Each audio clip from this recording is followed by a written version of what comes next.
To infinity and beyond. Over and over and over again.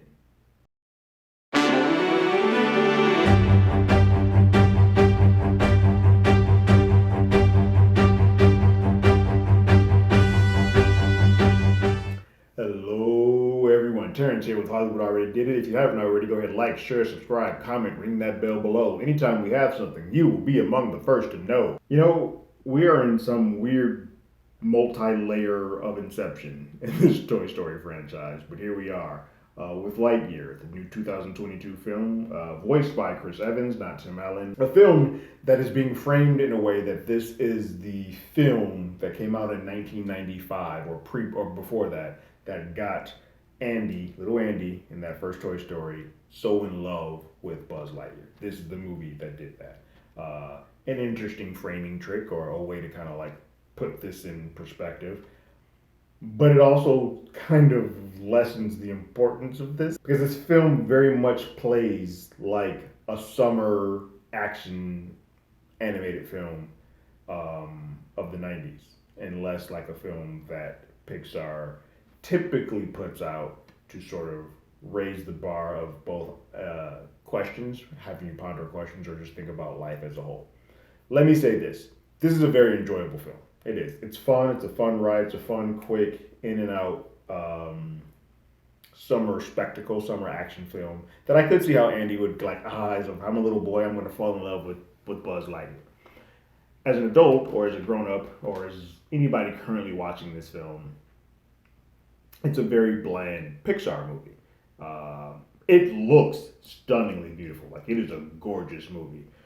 But I don't know who this film is particularly for. It does not feel as geared to the younger generation, or the younger kids, in that like 5 to 9 range, like Toy Story series are. And it doesn't really appeal to the older audience because it's not pondering the questions that some of the greater hits of Pixar do, like Inside Out or Soul or any of the Toy Story franchises. There are some very existential sometimes, but life altering questions that those films posit, and this doesn't do that. You get some sort of on surface level mentionings of like legacy or working alone or working on a team, but it's all very surface level because this operates in this box of being this action film that existed for the purpose for a kid to fall in love with it.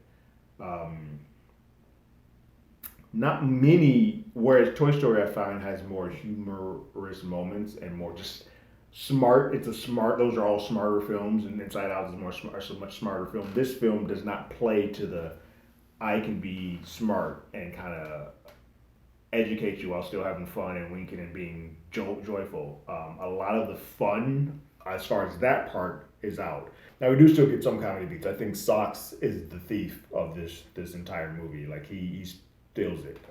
The little robotic cat that is given to him, beautiful. It's fantastic. He's fun anytime he's on screen. Taika doesn't quite work as well for me in this as he probably normally would. Some of that might be because Taika's voice inflections also are better when he's being physical. Although it works for Kurg, so I can't quite claim that. But for some reason, the jokes for him weren't as interesting. Like the team itself, I didn't really find anybody that I connected to. All the time, I kept thinking like, "Oh, this film is this amazingly looking movie that I just don't have a heartbeat connection to." There's something missing that doesn't connect me in the way that, and some of that maybe because Toy Story, I was being a kid who used to play with toys. I had that, and I love sci-fi.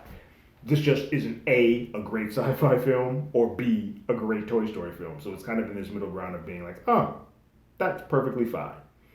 Nothing wrong with that, but I do hold Pixar movies to a higher standard, and this kind of falls more in that. I'm not going to say the Cars word because that's the bottom tier, but when you start getting into some of the fare that they've been doing recently, whether they've just been dropping off on Disney Plus, this kind of feels in line with that. Like I think the brand of Pixar is starting to go down a bit because they are not doing as much quality over quantity as they once did. Chris Evans is fantastic as Buzz Lightyear. Keke Palmer is great as Izzy. Like the cast, the voice cast is fine. It's just that I think the story beats are so straightforward and so generic that it doesn't really do anything new for me. So all in all, I think they've put together a really solid summer action fair that I think will get sort of added on as this like poster or this little asterisk to the Toy Story main franchise. Like those Toy Story films, all four of them, even though two for me is the weaker of them, still is better than most of the other stuff that Pixar releases. This is kind of just that asterisk in the back, like, oh yeah, this is the movie that was based on the good stuff that we all got in the Toy Story franchise. So on my scale of play it again, Sam, once is enough. I didn't mind that. Or give me a time zone so I never have to think about this film again. This falls on the I didn't mind that. Like I don't hate this film. It's a stylistically, it checks off everybody. It does all the things that it's supposed to do as a film correctly, except for give me any type of emotional heart beating connection to it. And for me, Pixar, that at its best, when it does that, that's when those films stand head and shoulders above everything else.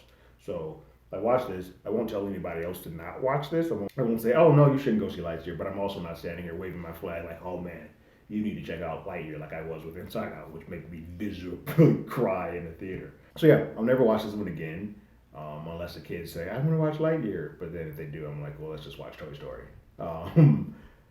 But those are my thoughts. What did you guys think about Lightyear? Go ahead and leave your thoughts and comments in the comments below. If you haven't already, you can follow us on Twitter at HollywoodADI. You can hit us up on email at HollywoodAlreadyDidIt@gmail.com. We also have a podcast with the same name that's on Google Podcasts, Spotify, Apple Podcasts, any other place podcasts. We're there, and we are also doing a Marvel pair up this season. We're talking about all of the teen comedies, growing up, coming of age comedies with Miss Marvel. You can check that out here on YouTube and anywhere else that podcasts are played. But like always, I got my ticket. You got yours.